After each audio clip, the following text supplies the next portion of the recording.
या तो बाजार रफ्तार से बढ़ रहा होता है या अचानक धड़ाधड़ गिर रहा होता है। शुरुआत के 5-10 साल में ही आपकी बहुत सारी इच्छाएं होती हैं और उस समय आप शौक से उन चीज़ों का इस्तेमाल भी कर पाते हैं। इसमें बहुत सारा मन मारना पड़ेगा, आपको प्लान करना पड़ेगा कि आप अधिकतर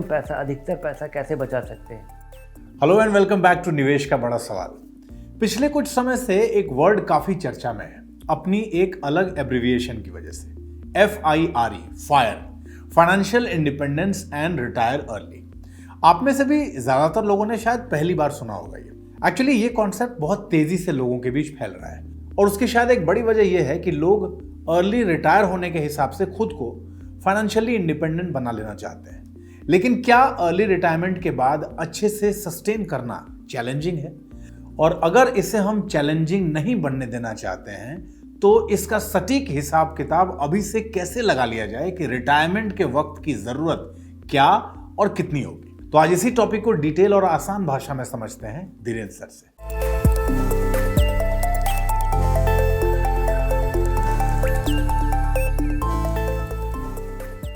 सबसे पहले तो सर हम आपसे ये जानना चाहते हैं कि फायर, FIRE होता क्या है और आप क्या सोचते हैं इसके बारे में? फायर का जो फर्स्ट पार्ट है उसके बारे में तो मैं पूरी तरह सहमत हूँ कि फाइनेंशियली इंडिपेंडेंट होना चाहिए। रिटायर अर्ली मुझे लगता है ये आपके लिए कहीं कोई ये पनिशमेंट नहीं हो जाए, क्योंकि आप एक तो रिटायर अर्ली करेंगे, जल्दी अगर रिटायर कर जाते हैं और आप ज़्यादा समय तक जीवित रहेंगे और अगर खुदा ना खास्ता अगर वो पैसा किसी वजह से ख़त्म हो गया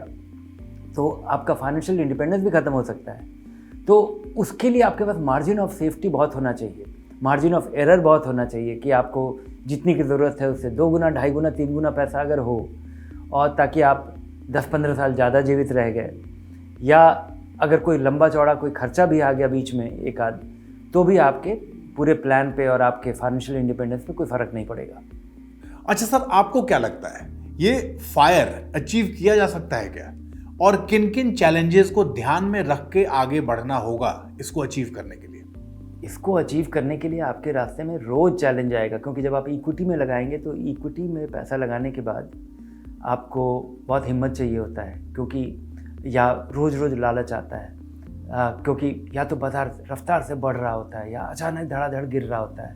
और उसमें लोगों के लिए शुरुआत में बने रह पाना बड़ा मुश्किल होता है। तो मन बना के, मन मजबूत करके बने रहिए, एक प्लान बनाइए और उससे बिल्कुल हिलिए मत, और 10 साल का टाइम फ्रेम रखिए, जल्दी से जल्दी शुरू कीजिए, और कुछ भी हो जाए आप इस प्लान से मत हटिए। म्यूचुअल फंड 1 या 2 रखिए, क्योंकि वहाँ पे ही आपका रिस्क कम हो जाता है, और धीरे धीरे पैसा लगा रहे हैं, म्यूचुअल फंड में लगा रहे हैं, डाइवर्सिफाई हो गया, और ये बाजार का उतार चढ़ाव इसको अगर आप झेल लेते हैं तो आप अपने फाइनेंशियल इंडिपेंडेंस की दिशा में आप अग्रसर हैं। अच्छा सर, एक बात और भी है, ये जो फायर का कॉन्सेप्ट है इसके साथ कुछ रिस्क्स भी इन्वॉल्व हैं क्या,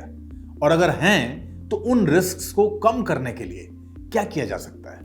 इस प्लान में आपके 2 रिस्क हैं। एक तो शुरू में जब आपकी कम उम्र होती है, जिस समय आपको ज़्यादा से ज़्यादा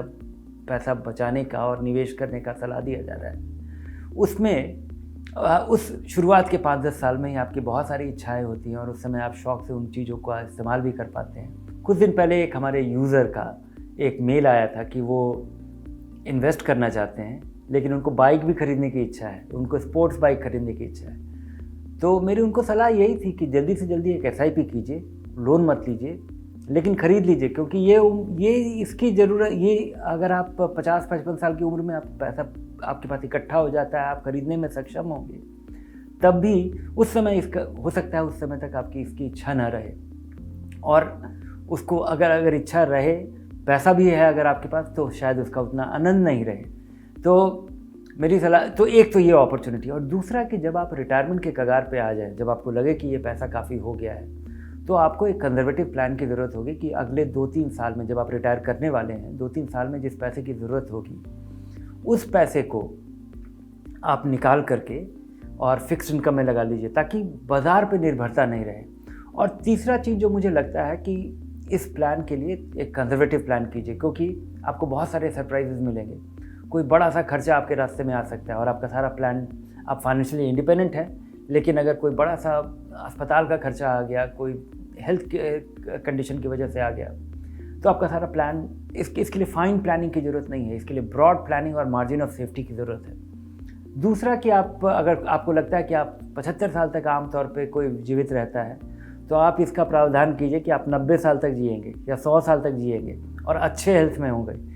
तो अगर आप ऐसे इस तरह से देखेंगे तो आपके पास 10 साल 15 साल और के लिए भी पैसा होना चाहिए। तो ठीक है सर, सबसे आखिर में हम लोगों को ये बता दीजिए कि अगर जो लोग अपनी फायर की जर्नी अभी शुरू करना चाहते हैं तो उनको क्या एडवाइस करेंगे आप?